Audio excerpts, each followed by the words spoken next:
ਨਾਲ ਤੁਹਾਡਾ ਦੋਸਤ ਤੁਹਾਡਾ ਹੋਸਟ ਮਜ਼ਫਰ ਅब्बास ਹਾਜ਼ਰ। ਅੱਜ ਵੀ ਤੁਹਾਡੇ ਕਿਤੇ ਗਿਣ ਕੇ ਆਇਆ ਸਹੀ ਰਿਫਤ अब्बास ਦਾ ਨਾਵਲ ਨੀਲੀਆਂ ਸਿਲਾਂ ਪਿੱਛੋਂ। ਅੱਜ ਮੈਂ ਪੇਸ਼ ਕਰੇ ਸਾਂ 17ਵੀਂ ਦਰੀ। FIR ਕੀਤੇ ਆਹਰ ਉੱਚ ਤੂੰ ਵਾਪਸੀ ਪਿੱਛੋਂ ਮੁਜ਼ੱਫਰ ਬੁਖਾਰੀ ਹਬੀਬ ਫੁਲਾਹੀ ਤੇ ਰਾਹਤ ਪਟੋਲੀ ਇਕੱਠੇ ਝੰਗ ਰੰਗਪੁਰ ਤੇ ਕਬੂਲੇ ਦਾ ਪੰਥ ਕੀਤਾ।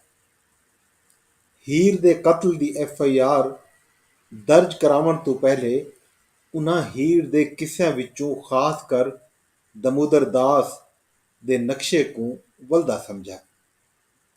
ਇਹ ਪੰਥ ਪਿੱਛੋਂ ਉਨ੍ਹਾਂ ਮਿੱਥਿਆ ਜੋ ਇਹ ਮੁਕਦਮੇ ਦੀ FIR ਉਹਦੀ ਮੁਦਈਅਤ ਵਿੱਚ ਮੁਲਤਾਨ ਦੇ ਕਈ ਥਾਣੇ ਵਿੱਚ ਕਟਵੀਜੇ ਤੇ ਇਹ ਬਾਬਤ ਦਮੋਦਰ ਦਾਸ ਵਾਰਿਸ ਸ਼ਾਹ ਨਾਰੰਗੀ ਤੇ ਰਾਹਤ ਪਟੋਲੀ ਨੂੰ ਗਵਾਹ ਦੇ ਤੌਰ ਤੇ ਪੇਸ਼ ਕੀਤਾ ਵञे।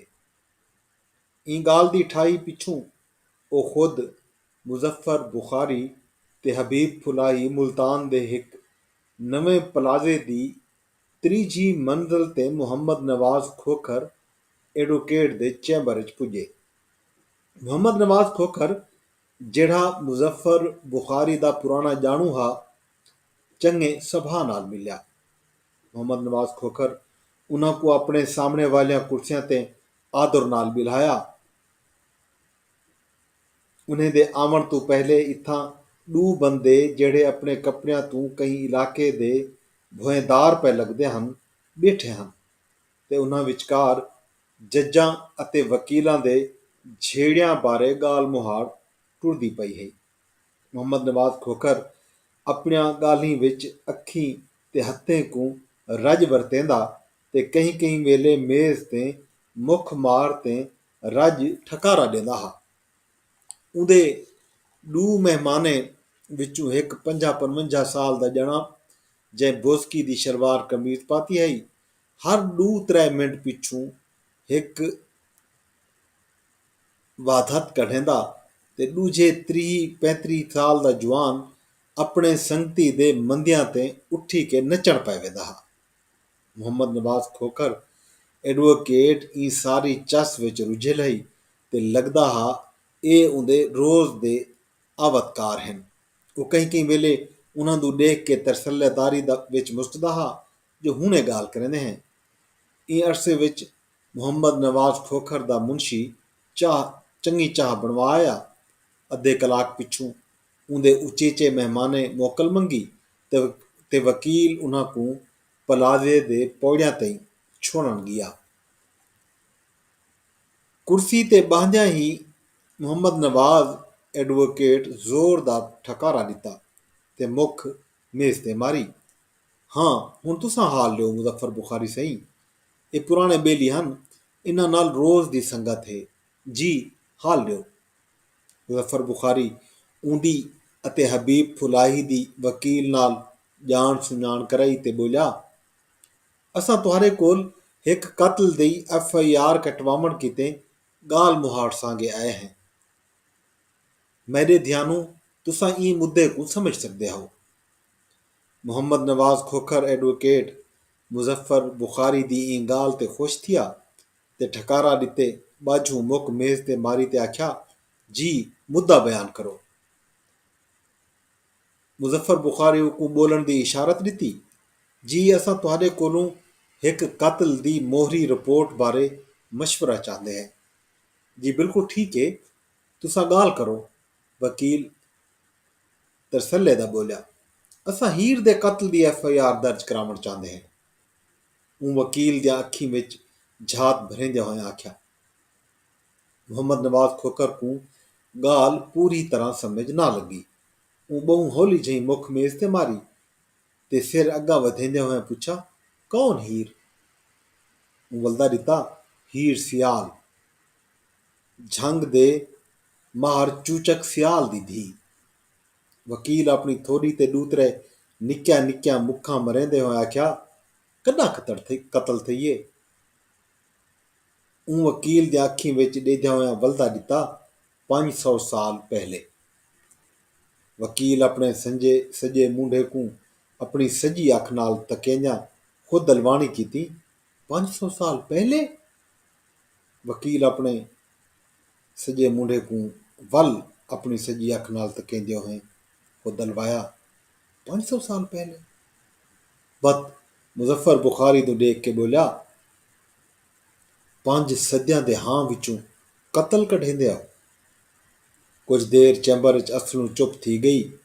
ਈ ਮੁੱਦ ਵਿੱਚ ਉਹ 30 ਜਣੇ ਵਕੀਲ ਤੋਂ ਡੇਦੇ ਰਹਿ ਗਏ, ਜਿਹੜਾ ਜ਼ੋਰ ਜ਼ੋਰ ਦਿਆਂ ਅੱਖੀਂ ਪਿਆ ਜਮਕੇਂਦਾ ਹਾ। ਉਹ ਆਪਣੇ ਡੂ ਭੋਏ ਵਾਲ ਸੰਗਤਿਆਂ ਸਹਿਤੀ ਲੰਬੇ ਠਕਾਰਿਆਂ ਪਿੱਛੋਂ न ਸਮਝ ਸਕਦਾ ਪਿਆ ਹਾ ਜੋ ਇਹ ਗਾਲੀਂ ਵਾਕਈ ਸੱਚ ਹਨ ਜਾਂ ਉਹਦੇ ਨਾਲ ਮਖੌਲ ਕੀਤਾ ਵੈਂਦਾ ਪਏ। ਮੁਜ਼ੱਫਰ ਬੁਖਾਰੀ ਵਕੀਲ ਦੀ ਬੇਵਿਸਾਹੀ ਦੇਖ ਕੇ ਬੋਲਿਆ, ਸਹੀ ਹੀਰ ਦੇ ਕਤਲ ਦੀ FIR ਤਾਂ ਬਣਦੀ ਹੈ। ਇਹ ਕਤਲ ਭਾਵੇਂ 500 ਸਾਲ ਪਹਿਲੇ ਥੇ, ਪਰ ਇੱਕ ਤ੍ਰੇਮਤ ਕਤਲ ਤਾਂ ਥਈ ਹੈ। ਵਕੀਲ ਅੱਖੀਂ ਦੀ ਫਿਰਾਨ ਤੇ ਦੂਹੇ ਪਾਸੇ ਸਿਰ ਦੀ ਲੁਡਾਂਦ ਵਿੱਚੋਂ ਮੁਜ਼ੱਫਰ ਬੁਖਾਰੀ ਕੋ ਤੱਕਿਆ ਤੇ ਆਖਿਆ, ਚਲੋ ਤੁਸਾਂ ਦੱਸੋ, ई ਮੁਕੱਦਮੇ ਦਾ ਮੁਦਈ ਕੌਣ ਹੈ? ਗਵਾਹ ਕੌਣ ਹਨ? ਵਕੀਲ ਮੱਥੇ ਤੇ ਦੂਹੇ ਹੱਥ ਰੱਖਤੇ ਅੱਖੀਂ ਬੰਦ ਕਰ ਗਿੱਧਿਆਂ ਤੇ ਕੁਝ ਚਿਰ ਪਿੱਛੋਂ ਮੇਜ਼ ਤੇ ਪਏ ਪਾਣੀ ਦੇ ਇੱਕ ਢਾਕਵੇਂ ਗਿਲਾਸ ਤੋਂ ਢੱਕਣੀ ਹਟਾ ਕੇ 2 ਘੁੱਟ ਪੀਤੇ ਤੇ ਮੁਜ਼ੱਫਰ ਬੁਖਾਰੀ ਤੋਂ ਪੁੱਛਾ, ਚਾਹ ਪੀਸੋ? ਮੁਜ਼ੱਫਰ ਬੁਖਾਰੀ ਹੱਥ ਦੀ ਇਸ਼ਾਰਤ ਨਾਲ ਹਟਕਿਆ ਤੇ ਉਕੂ ਅਲਵਾਮਣ ਦੀ ਰਾਹ ਦਿੱਤੀ। ਉਹ ਬੋਲਿਆ, ਪਰ ਮੁਹੰਮਦ ਨਵਾਜ਼ ਐਡਵੋਕੇਟ ਉਹਦੀ ਗਾਲ ਅਣਸੁਣੀ ਕੀਤੀ ਤੇ ਖਿਲਦਿਆਂ ਹੋਇਆਂ ਮੇਜ਼ ਤੇ ਮੁੱਖ ਮਾਰੀ। ਅਗਲੇ 8-10 ਦਿਨਾਂ ਵਿੱਚ ਕਈ ਵਕੀਲਾਂ ਨਾਲ ਇੱਕੋ ਜਿਹੀਆਂ ਮੁਲਾਕਾਤਾਂ ਥੀਆਂ। ਵਕੀਲ ਪੂਰੀ ਗੱਲ ਸੁਣਨ ਤੋਂ ਪਹਿਲੇ ਹੀ ਉਦਰੀਜ ਵੇਂਦੇ ਹਨ। ਉਹਨਾਂ ਜਾਣ ਇਹ ਇੱਕ ਬੇਜਾ ਮਖੌਲ ਹਾ। ਉਹਨਾਂ ਮੁਜਬ ਕਈ ਲੋਕ ਕਿਸੇ ਵਿੱਚ ਕਤਲ ਥੀਵਣ ਵਾਲੇ ਤੇ ਕਿਸੇ ਤੋਂ ਬਾਹਰ ਮੁਕੱਦਮਾ ਚਲਾਵਣ ਗਲਤ ਦੀ ਗਾਲ ਹੈ। ਉਹਨਾਂ ਲੇਖੇ ਇੱਕ ਲੋਕ ਕਿਸੇ ਦੇ ਕਿਰਦਾਰ ਨੂੰ ਰੋਜ਼ ਦਿਹਾੜੀ ਹਯਾਤੀ ਨਾਲ ਗੰਢਣ ਅਸਲੋਂ ਨਾ ਸਮਝੀ ਹੈ। ਉਹਨਾਂ ਲੇਖੇ ਸਭ ਤੋਂ ਵਧੀਕ ਇਹ 500 ਸਾਲ ਪੁਰਾਣੇ ਦਾਸਤਾਨੀ ਕਤਲ ਦੀ ਮੁਦਈਅਤ ਦਾ ਮਾਮਲਾ ਹਾ। ਉਹਨਾਂ ਦਾ ਆਖਣ ਹਾ ਜੋ ਕਿਸੇ ਵਿੱਚ ਥੀਵਣ ਵਾਲੇ ਕਤਲ ਦਾ ਕੋਈ ਕਿਸੇ ਤੋਂ ਬਾਹਰ ਮੁਦਈ ਕਿਵੇਂ ਬਣ ਸਕਦੇ। ਜਨਾਂ ਜੋ ਮੁਦਈਆਂ ਦਾ ਮੰਨਣ ਹਾ ਜੋ ਕੋਈ ਵੀ ਕਿੱਸਾ ਉਹ ਭਾਵੇਂ ਦੇਵ ਮਾਲਾਈ ਹੀ ਕਿਉਂ ਨਾ ਹੋਵੇ ਅਜੋਕੇ ਵਿਹਾਰ ਦਾ ਭਾਂਗਾ ਹੈ। ਇਹ ਸਾਂਗੇ ਕਈ ਵੀ ਕਿਸੇ ਵਿੱਚ ਥੀਵਣ ਵਾਲੇ ਵਕੂਏ ਦੀ ਪੁੱਛ ਪ੍ਰਤੀਤ ਕਿਸੇ ਤੋਂ ਬਾਹਰ ਵੀ ਥੀ ਸਕਦੀ ਹੈ। ਉਹਨਾਂ ਹਰ ਜਾ ਇਹ ਗਾਲੀ ਚੋਲਿਆ, ਪਰ ਕੋਈ ਵੀ ਵਕੀਲ ਇਹ ਮੁੱਦੇ ਨੂੰ ਸਮਝਣ ਜੋਗਾ ਨਾ ਥਿਆ। ਅਕਸਰ ਵਕੀਲ ਛੇਕੜ ਵਿੱਚ ਉਹਨਾਂ ਦੀ ਨਕਲ ਲਹਿੰਦੇ ਤੇ ਠੱਠਾ ਉਡੇਂਦੇ ਰਹਿ ਗਏ। ਉਹਨਾਂ ਹਰ ਵਕੀਲ ਨੂੰ ਉਹਦੀ ਫੀਸ ਦਾ ਪੱਕ ਦਿਵਾਇਆ, ਪਰ ਵਕੀਲਾਂ ਮੁਜਬ ਇਹ ਕੋਈ ਸੁਚੱਜੀ ਤੇ ਕਾਨੂੰਨੀ ਗੱਲ ਨਾ ਹੈ। ਕੁਝ ਦਿਨਾਂ ਪਿੱਛੋਂ ਉਹ ਇੱਕ ਸੁਝਾਪੂ ਵਕੀਲ ਇਰਫਾਨ ਹੈਦਰ ਦੇ ਚੈਂਬਰ ਦੀਆਂ ਪੌੜੀਆਂ ਚੜ੍ਹੇ ਤੇ ਨਵੇਂ ਸਿਰੋਂ ਗਾਲੀ ਟੁੱਟਾ। ਇਰਫਾਨ ਹੈਦਰ ਐਡਵੋਕੇਟ ਬੋਲਿਆ, ਇਹ ਮੁਕੱਦਮੇ ਦੀ FIR ਇਹਨਾਂ 4 ਗਾਲੀਂ ਦੇ ਤਿਲੋਂਗ ਤੇ ਬੱਧੀ ਸੀ।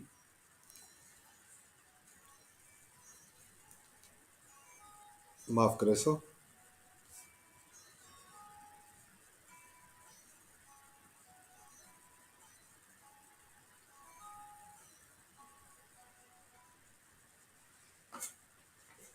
इरफान हैदर एडवोकेट बोलिया, ई मुकदमे दी FIR इन्हां 4 गालीं दे तिलोंग ते बधी सी। ई मुकदमे दा मुदई कौन है? ई मुकदमे दे गवाह कौन हैं? ई मुकदमे दे इंदराज विच चिरक क्यों थे? ई मुकदमे दी रियासती कानून विच थार क्या बनती है? ई अरसे विच चाह ते मेज़ ते चाह आ गई ते इरफान हैदर एडवोकेट दी गिणत विचों अपना गाली को गंढिया। ई मुकदमे दा मुदई ई कदीमी शहर मुल्तान दा एक आम जना हा। ई मुकदमे दा पहला ते अखीं डिठा गवाह अज तू 500 साल पिछुआ जना ते किस्सा हीर रांझा दा शायर दमोदर दास वल्द लक्ष्मण दास है। चए ई कत्ल दी दास्तानी मुड़त फितरी ते दूजा गवाह 300 साल पिछूहा माण्हू सैयद वारिस शाह वल्द सैयद गुल शेर शाह लिखारी किस्सा हीर वारिस शाह है। जै ई कत्ल दी जिम्मेवारी हीर दे घर वालियां ते सट्टी। ई मुकदमे दा त्रीजा गवाह नरंगी वल्द जिंद वॾा सुनारा, जॾहिं जो चौथा गवाह राहत पटोली वल्द जुम्मन मुल्तानी है। ਇਹ ਦੋਵੇਂ ਤ੍ਰੇਮਤੀ ई किस्से ਦਿਆਂ ਪੜਿਆਰ ਤੇ ਸੁਣਿਆਰ ਹਨ। ਇਹ ਮੁਕੱਦਮੇ ਦੇ ਇੰਦਰਾਜ ਵਿੱਚ ਚਿਰਕ ਦੇ ਬਹੁਤ ਸਾਰੇ ਕਾਰਨ ਹਨ।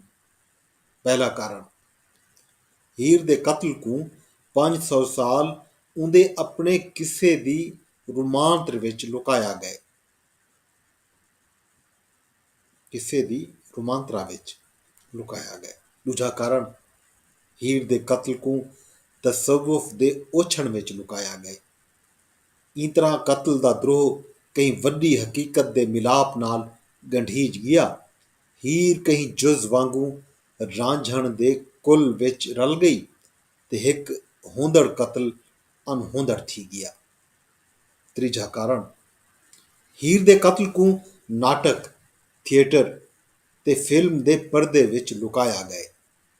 ਇਸ ਤਰ੍ਹਾਂ ਸਕ੍ਰਿਪਟ, ਨਾਚ, ਗੀਤ, ਲਿਬਾਸ, ਸਿੰਗਾਰ, ਕਿਰਦਾਰ ਤੇ ਸਿਦਕਾਰੀ ਦੀ ਅਟਕਲ ਦੇਖਣ ਹਾਰਿਆਂ ਦਾ ਧਿਆਨ ਇੱਕ ਤ੍ਰੇਮਿਤ ਦੇ ਕਤਲ ਤੋਂ ਨਹੀਂ ਵੰਝਣ ਦਿੱਤਾ। ਚੌਥਾ ਕਾਰਨ, ਹੀਰ ਦੇ ਕਤਲ ਨੂੰ ਗੈਰਤ ਦੇ ਲੜ ਵਿੱਚ ਲੁਕਾਇਆ ਗਏ। ਇਹ ਕਤਲ ਨੂੰ ਜਾਣ ਬੁੱਝ ਕੇ ਨਹੀਂ ਚਾਹਤਾ ਗਿਆ ਜੋ ਮਰਦਾਵੇਂ ਤੇ ਜਗੀਰਦਾਵੇਂ ਰਹਾਸ ਵਿੱਚ ਗੈਰਤਨਾਮੇ ਤ੍ਰੇਮਿਤ ਦਾ ਕਤਲ ਥੀਂਦਾ ਰਾਵੇ ਤੇ ਕਾਤਿਲ ਕਦਹੀਂ ਨਾ ਪਕੜੀਜਨ। ਇਹ ਮੁਕੱਦਮੇ ਦੀ ਥਾਰ ਇਹ ਵਸੂ ਦੇ ਵਿਹਾਰ ਵਿੱਚੋਂ ਬਣਦੀ ਹੈ। ਰਿਆਸਤ ਦੇ ਕਾਨੂੰਨ ਨੂੰ ਭਾਵੇਂ ਉਹ ਜੋ ਵੀ ਹੋਵੇ ਇਹ ਵਿਹਾਰ ਨੂੰ ਮੰਨਣਾ ਪੋਸੀ। ਕहीं ਵੀ ਵਸੂ ਦਾ ਵਿਹਾਰ ਕहीं ਵੀ ਰਿਆਸਤ ਦੇ ਕਾਨੂੰਨ ਅੱਗੋਂ ਇੱਕ ਨਵੇਂ ਨਿਰਵਾਰ ਦਾ ਵੇਲਾ ਹੁੰਦੇ। ਇਰਫਾਨ ਹੈਦਰ ਐਡਵੋਕੇਟ ਆਪਣੇ ਕਹੀਂ ਅਜੋਕੇ ਧਿਆਨ ਵਿੱਚੋਂ ਇਹ ਗਾਲੀ ਨਿੱਜ ਕਰਹੀਂ ਸੁਣਿਆ ਤੇ ਉਹਨਾਂ ਪੁੱਖਾਂ ਵਿੱਚੋਂ ਮੁਕੱਦਮੇ ਦੇ ਇੰਦਰਾਜ ਦੀ ਦਰਖਾਸਤ ਲਿਖਣ ਦਾ ਵਾਅਦਾ ਦਿੱਤਾ। ਸਾਹਮਣੇ ਥਾਣਾ ਅਲੰਗਪੁਰਾ ਦੀ ਇਮਾਰਤ ਹੈ। ਇਹ ਮੁਲਤਾਨ ਦੀ ਅਲੰਗ ਹੇਠਾਂ ਇੱਕ ਪੁਰਾਣੀ ਕੁਤਵਾਲੀ ਹੈ ਜਿਹਦੇ ਫਾਟਕ ਦੇ ਦੋਹੇ ਪਾਸੋਂ ਨਿੰਮ ਦੇ ਵੱਡੇ ਦਰਖਤ ਤੇ ਅੰਦਰ ਬਕੈਣ ਤੇ ਸ਼ਰੀਂ ਦੇ ਵਣ ਹਨ। ਇਹ ਥਾਣੇ ਦੀ ਰੱਤੀ ਚੁਨਾਈ ਦੂਰੋਂ ਪਈ ਦਿਸਦੀ ਹੈ ਜੋ ਇਹ ਇੱਕ ਅੰਗਰੇਜ਼ੀ ਵੇਲੇ ਦੀ ਇਮਾਰਤ ਹੈ। ਬਰਾਂਡੇ ਦੇ ਸੱਜੇ ਪਾਸੋਂ SHO ਦੇ ਕਮਰੇ ਬਾਹਰੋਂ ਅਤਾ ਮੁਹੰਮਦ ਤਹੀਮ ਦੇ ਨਾਂ ਦੀ ਫੱਟੀ ਲੱਗਿਆ ਹੈ। ਅੱਗੋਂ ਨੂੰ ਦਫ਼ਤਰੀ ਕਮਰੇ ਤੇ ਪਿੱਛੋਂ ਸਿਪਾਹੀਆਂ ਦੀਆਂ ਦਰ ਖੁੱਲਿਆਂ ਰਿਹਾਇਸ਼ੀ ਕੋਠੀਆਂ ਹਨ ਜਿੱਥਾਂ ਕੰਧਾਂ ਤੇ ਉਹਨਾਂ ਦੀਆਂ ਪਤਲੂਨਾਂ, ਕਮੀਜ਼ਾਂ ਤੇ ਬੁਨਿਆਨਾਂ ਟੰਗੀਆਂ ਹੋਈਆਂ ਹਨ। ਇਹ ਥਾਣੇ ਵਿੱਚ ਹਾਲੀ ਤਾਈਂ FIR ਦੇ ਇੰਦਰਾਜ ਕੀਤੇ ਕੰਪਿਊਟਰ ਦੀ ਵਰਤਣ ਨਾ ਥਈ ਹੈ ਤੇ ਮੁਹੱਰਰ ਹੀ ਦਰਖਾਸਤ ਗਿੰਦਾ ਤੇ ਮੁਕੱਦਮੇ ਦੀ ਮੋਹਰੀ ਰਿਪੋਰਟ ਲਿਖਦਾ ਹਾਂ। ਇੱਕ ਵੱਡੇ ਕਮਰੇ ਦੀ ਚੁੰਡ ਵਿੱਚ ਮੁਹੱਰਰ ਦੀ ਮੇਜ਼ ਤੇ ਦੋ-ਤਰੇ ਕੁਰਸੀਆਂ ਵਿਛਲ ਹਨ। ਉਹ ਮੁਜ਼ੱਫਰ ਬੁਖਾਰੀ ਤੇ ਹਬੀਬ ਫੁਲਾਹੀ ਇਕੱਠੇ ਮੁਹੱਰਰ ਦੀ ਮੇਜ਼ ਤੋਂ ਵਧਿਆ ਤੇ ਉਹਦੇ ਹੱਥ ਵਿੱਚ ਇਰਫਾਨ ਹੈਦਰ ਐਡਵੋਕੇਟ ਦੀ ਦਫ਼ਤਰੀ ਫਾਈਲ ਵਿੱਚ ਖੁਦ ਵਕੀਲ ਦੇ ਹੱਥ ਦੀ ਲਿਖੀ ਦਰਖਾਸਤ ਹੈ। ਉਤਰੀਏ ਮੁਹੱਰਰ ਦੀ ਮੇਜ਼ ਤੇ ਪੁੱਜੇ ਤਾਂ ਉੱਥਾ ਇੱਕ ਬੰਦਾ ਬੈਠਾ ਜਿਹੜਾ ਉਹਨਾਂ ਦੇ ਆਂਦਿਆਂ ਹੀ ਉੱਠੀ ਕੇ ਲੱਗਾ ਗਿਆ। ਮੁਹੱਰਰ ਜਿਹੜਾ 51 ਸਾਲ ਦਾ ਮਹਿੰਦੀ ਰੰਗੇ ਵਾਲੇ ਵਾਲਾ ਬੱਠਲ ਜਵਾਨ ਹਾ ਤੇ ਆਪਣੀ ਟੋਪੀ ਸਿਰ ਤੋਂ ਲੁਹਾ ਕੇ ਮੇਜ਼ ਤੇ ਰੱਖੀ ਬੈਠਾ ਹਾ। ਉਹਨਾਂ ਕੋ ਹੱਥ ਦੀ ਇਸ਼ਾਰਤ ਨਾਲ ਬਾਹਵਣ ਦਾ ਆਖਿਆ ਤੇ ਸਾਹਮਣੇ ਪਈਆਂ ਫਾਈਲਾਂ ਖੋਲ੍ਹਣ ਤੇ ਬੰਦ ਕਰਨ ਪੈ ਗਿਆ। ਉਹ 10 ਮਿੰਟ ਇਹ ਤਾਂਗ ਵਿੱਚ ਬੈਠੇ ਰਹਿ ਗਏ ਜੋ ਮੁਹੱਰਰ ਆਪ ਉਹਨਾਂ ਨਾਲ ਅਲਵੇਸੀ ਪਰ ਮੁਹੱਰਰ ਚੁੱਪਚਾਪ ਬੈਠਾ ਰਹਿ ਗਿਆ ਤੇ ਇਹ ਅਰਸੇ ਵਿੱਚ ਉਹ ਦੂਤਰੇ ਫੇਰੀ ਆਪਣੀ ਟੋਪੀ ਕੋ ਮੇਜ਼ ਤੇ ਪੁੱਠਾ ਸਿੱਧਾ ਕੀਤਾ।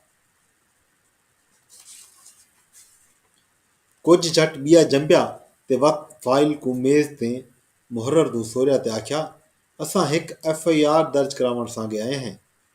मुहर्रर उन्हां दो ॾिठा ते वक़्त कहीं ध्यान विचों फाइल खोल के दरखास्त पढ़ण पै गया।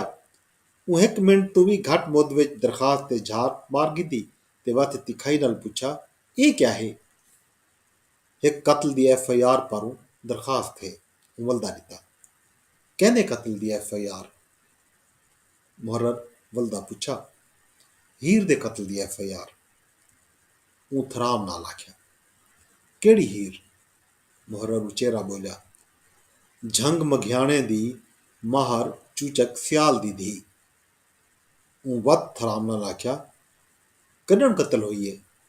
मुहर्रर अपने मेहंदी रंगे रत्ते वालें को खनेंदा होया बोलिया, इवें लगदड़ 500 साल थयो सन, दरखास्त विच सब लिखियल है। वलदा दिता, ना हीर को मैं मुंशी अब्दुल करीम बोसण मारिए। हूँ मुहर्रर अब्दुल करीम बोसण दी बेठाई गाल को विसरेंदा होया आख्या, नहीं मुंशी अब्दुल करीम बोसण नहीं मारिया, पर कत्ल त थे, जदे गवेड़ कीते FIR दी लोड़ है। ना ये FIR केड़े लेखे चो बनदी है?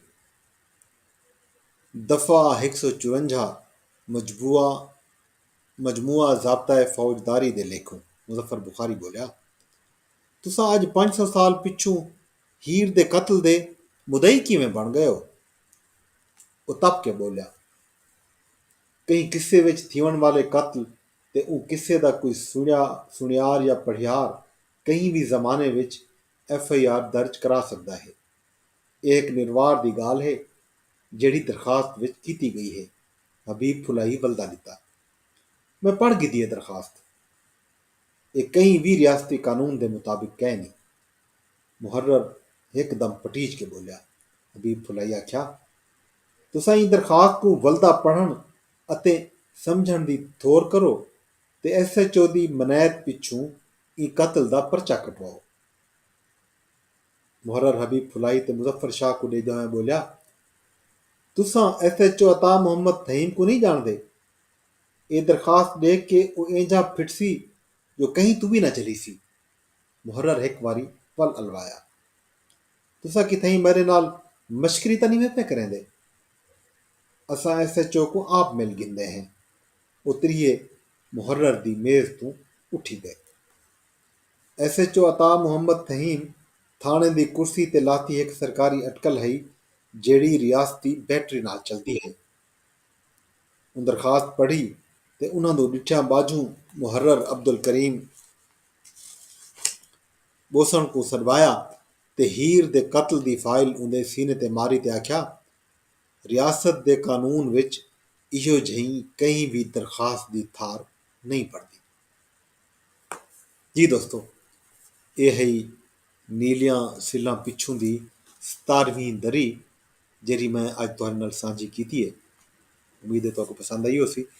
ई नावल दियां 32 दरिया हैं जेड़े असां रल के झागड़े। तुसां सारे नाल रसो, सारे ई अज दी दरी को 17वीं दरी को तुसां शेयर करो। अगर तुसां को फेसबुक ते दे बैठे हो तो कमेंट करो ते नाल अगर तुसां को यूट्यूब ते दे बैठे हो तो कमेंट भी करो ते लाइक भी करो ते ट्विटर ते भी तुसां को रीट्वीट भी करो ते कमेंट भी करो ते लाइक भी कर छोड़ो। अपने दोस्त अपने होस्ट गदन पर अब्बास को इजाजत दो। रब सोने दे हवाले।